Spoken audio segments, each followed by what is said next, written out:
नमस्कार, मैं हूं आपके साथ मयंक। देखिए, बिहार में करारी हार के बाद आज दिल्ली में एक महत्वपूर्ण बैठक हुई। इस बैठक में मल्लिकार्जुन खड़गे शामिल थे, राहुल गांधी शामिल थे और कांग्रेस के सभी वरिष्ठ नेता शामिल थे। इस बैठक के बाद बताया जाता है, इस बैठक के बीच से राहुल गांधी ने तेजस्वी यादव को फोन किया पटना में। तेजस्वी और राहुल के बीच कल की हार को लेकर बड़ी चर्चा हुई और क्यों हार हुई इसको लेकर चर्चा हुई है। और इस बातचीत के बाद जो राहुल और तेजस्वी की बातचीत हुई, इस बातचीत के बाद कांग्रेस की तरफ से बड़ा इशारा मिला है। कांग्रेस ने बिहार के नतीजों को मानने से इनकार कर दिया है और अजय माकन वरिष्ठ नेता जो हैं कांग्रेस के, इन्होंने आरोप लगाया है कि जल्द ही कांग्रेस चुनाव में गड़बड़ी के सबूतों के साथ जनता के सामने आएगी। देखिए, ये बड़ी बात है और ये कहा जा रहा है, इस तरह का बयान आया जो अजय माकन ने कहा कि चुनाव प्रक्रिया पर शुरू से ही सवाल है, इसलिए ऐसे नतीजे चौंकाने वाले हैं। कांग्रेस को भी ऐसा स्ट्राइक रेट जो है कभी कांग्रेस ने भी हासिल नहीं किया जैसा बीजेपी को मिला है। कुछ तो गड़बड़ है और इस गड़बड़ी की वजह से ही ये नतीजे आए हैं। इस तरह का कहना जो है वो कांग्रेस की तरफ से कहा गया, कांग्रेस की तरफ से आरोप है। और ये कहा जा रहा है कि 2 हफ्तों के अंदर इस पूरे मामले को लेकर एक बड़ा खुलासा किया जाएगा।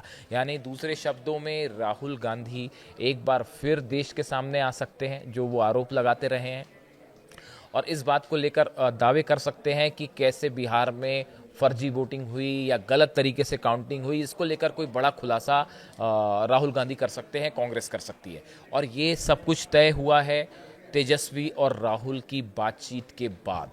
यानी क्या ये माना जाए कि राहुल और तेजस्वी एक साथ प्रेस कॉन्फ्रेंस करके बिहार के चुनाव को लेकर कुछ सनसनीखेज दावा करने वाले हैं, जैसा कि इशारा कांग्रेस की तरफ से किया जा रहा है। देखिए, राहुल गांधी ने शुक्रवार को इस जो परिणाम आए थे इसको सोशल मीडिया पर आश्चर्यजनक करार किया था। उन्होंने जो वर्ड इस्तेमाल किया था वो था आश्चर्यजनक। देखिए, उन्होंने चुनाव की निष्पक्षता पर भी सवाल उठाया। राहुल ने यह कहा कि कांग्रेस चुनाव परिणामों की गहन समीक्षा करेगी और लोकतंत्र को बचाने के लिए और अधिक प्रभावी प्रयास करेगी। राहुल ने एक्स पर पोस्ट किया, मैं बिहार के उन करोड़ों मतदाताओं का हार्दिक आभार व्यक्त करता हूं जिन्होंने महागठबंधन पर अपना विश्वास जताया। बिहार का यह परिणाम वाकई चौंकाने वाला है। हम ऐसे चुनाव में जीत हासिल नहीं कर सके जो शुरू से ही निष्पक्ष नहीं था। यानी देखिए, राहुल गांधी इस बात को तय कर चुके हैं, मान चुके हैं कि बिहार में जो वोटिंग हुई उसको लेकर वो मान रहे हैं कि ये गलत वोटिंग हुई है। उन्होंने कहा, यह लड़ाई संविधान और लोकतंत्र की रक्षा की है। कांग्रेस पार्टी इस परिणाम की और महागठबंधन जो है वो इस पूरे परिणाम की समीक्षा करेगा और लोकतंत्र को बचाने के लिए और प्रभावी प्रयास किए जाएंगे।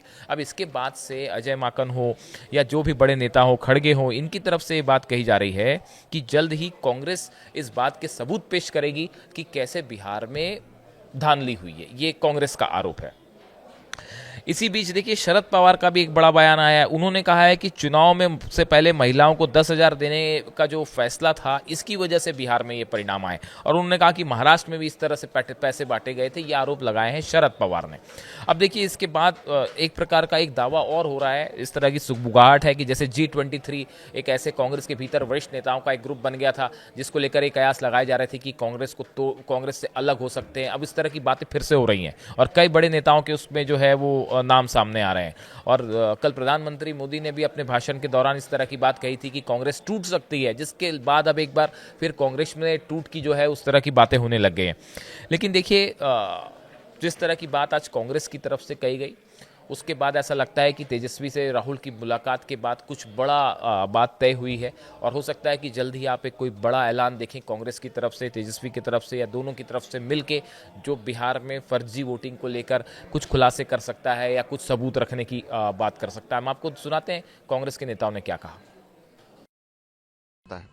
हम लोगों ने अलायंस पार्टनर्स से बात किया है और सिर्फ हमारा ही सोच नहीं, कांग्रेस पार्टी का ही नहीं, हमारे अलायंस पार्टनर्स सभी के सभी का ये मानना है कि ये अप्रत्याशित नतीजे हैं और उसको पूरी तरीके से गहन इसकी छानबीन होनी चाहिए, डेटा का एनालिसिस होना चाहिए।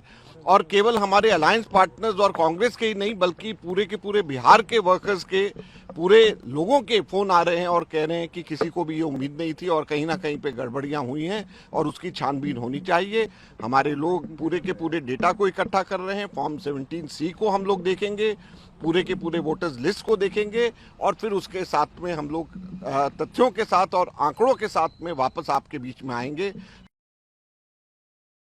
And we are doing a thorough analysis. We are collecting the data. We are doing a thorough analysis. Within 1 or 2 weeks, we will come with the concrete proofs. Because this process of electioneering is completely questionable. This is not continuously we are talking about this process of electioneering. Election Commission is totally one-sided. Whatever they are doing, there is no transparency at all. This process is questionable. Anyway, we are going to collect the data from everywhere and every entire Bihar. Then we will come with the facts. That's all. का जो बचवाना किया इसका ये result है। Inter election में inter union communist उनको 10,000 रुपये distribute करना चुनाव से पहले, ये एक तरह का करप्शन है और वो वहाँ सरकार ने किया है। इसका रिजल्ट उनको मिला है।